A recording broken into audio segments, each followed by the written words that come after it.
Welcome, foolish mortals. And I just got back from watching probably the best episode by far this season of The Mandalorian.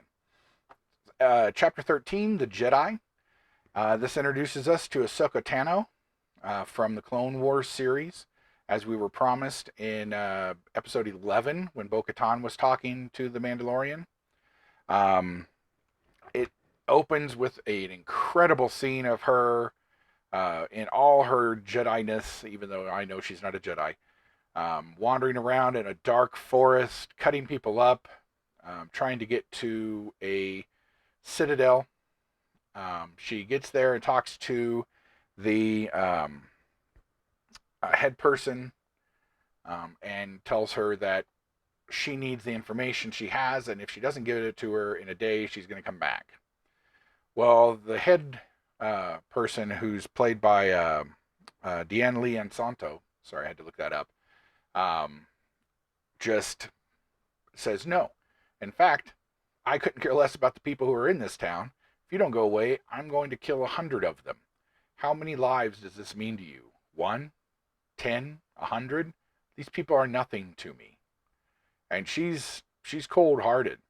Standing next to her is sci-fi legend Michael Biehn from Terminator and Aliens, and a host of other things. He's always a great bad guy and even a better good guy, at least in Aliens. And once again, they're just hitting it out of the park with guest stars. He looks menacing. In fact, the people guarding the town look menacing. She has a couple of assassin droids. She actually looks like she could hold out against pretty much anything, except, of course, a Jedi. So Ahsoka gives her that brief, and then we switch up to the Razor Crest, where the Mandalorian and the child are. The child is playing around and trying to get the little uh, knob off the controllers that he loves so much. And the Mandalorian tells him to go sit down. They're coming in for a landing, and they fly out and land just outside the Citadel walls. Get out, and this place has just been devastated. It There's no green. When you look up above from planet level, you can see where there's forest fires burning. Why they're burning, I have no idea.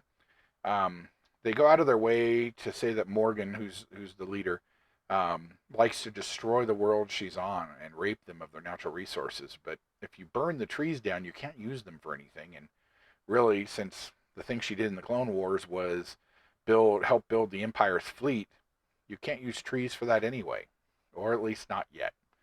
Um, I would not put it past JJ and the crew to make a wooden Star Destroyer. But anyway, so he goes and meets with her, and she gives him the task of killing the Jedi. Of course, she has no idea that he's actually there looking for Ahsoka. So she shows him a staff of pure um, metal. Now, Vescar, sorry. Um, says he can have this if he destroys her.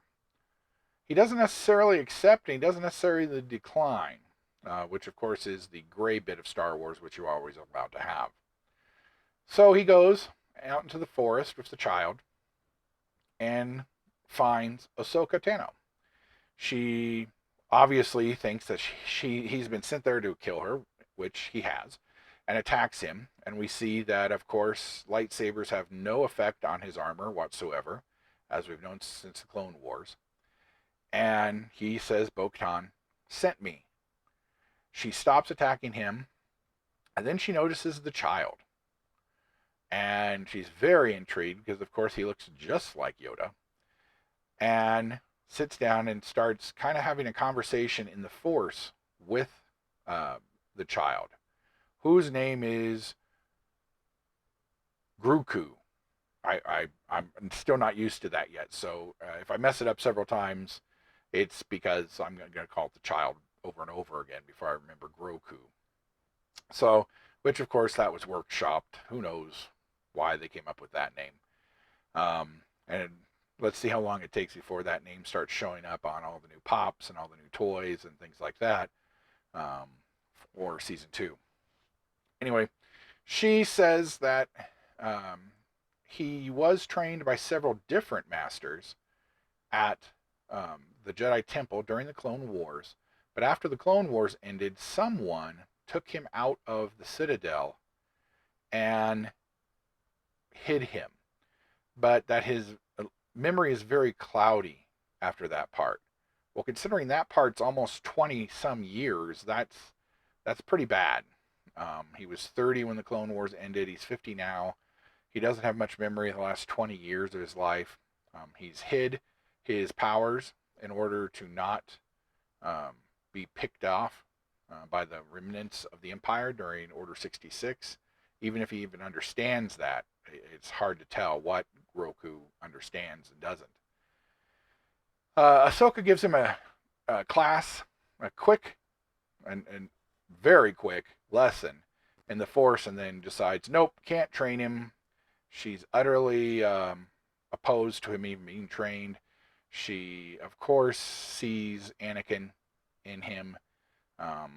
She feels anger. Anger leads to hate. Hate leads to suffering. So she doesn't want to train him. And the Mandalorian is basically like, look, I was told to bring him to a Jedi. You're a Jedi. He's your problem now. Deal with it.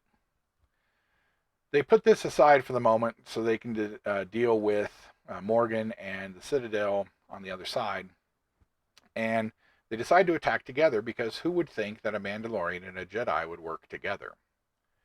And this is where the episode becomes very cool. It was very cool before, but now it's very Japanese Western, if that makes any sense at all. This is a Kurosawa to the hilt. This is, I hate to even say this, but this is kind of Kill Bill-ish in a way as well. It has some Tarantino looks to it about how the cinematography is done. Morgan lives in an area that's very Japanese garden type looking, and it's shot that way. It's very cool. Basically, Ahsoka goes down, wipes out pretty much everybody, and then goes and has a conversation with Morgan after they have a fight. This is where the major drop. Now, everybody knew that Ahsoka Tano was coming. We've known this for a long time. But what a lot of people didn't know was the name drop that comes up. And she says, "Where is your master? Where is Grand Admiral Thrawn?"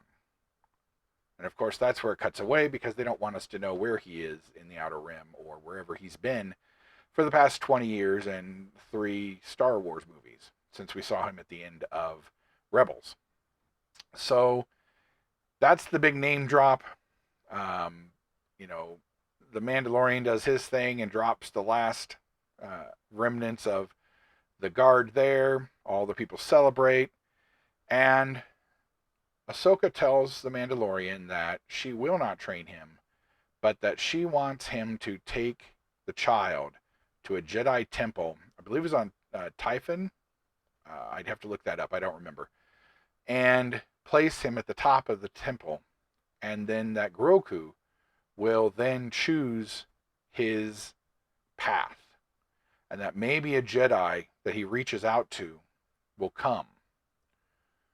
Well, you know, then she says there aren't many Jedi left, which means she must know of several more other than Luke, she must know about Luke by now because, you know, Return of the Jedi's over and everybody knows Luke Skywalker.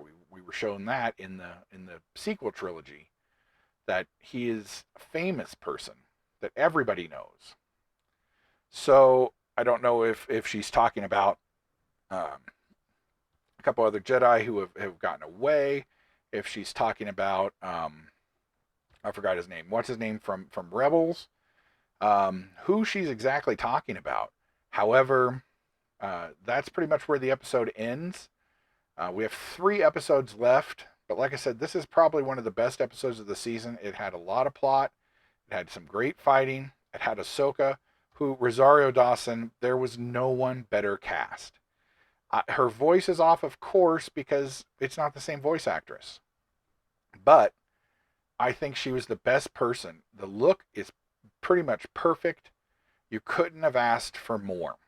So looking forward to her showing up again maybe later in the season. There are only 3 episodes left, so not sure how her and Bo-Katan are gonna, if they're all gonna come back together like we did last season at the last episode or two. What's going on? So until next Friday for the next review of episode 14 or chapter 14. I keep forgetting to call them that. Hope y'all had a great day. Go check it out. Watch it. Watch it a couple times. Talk to you later.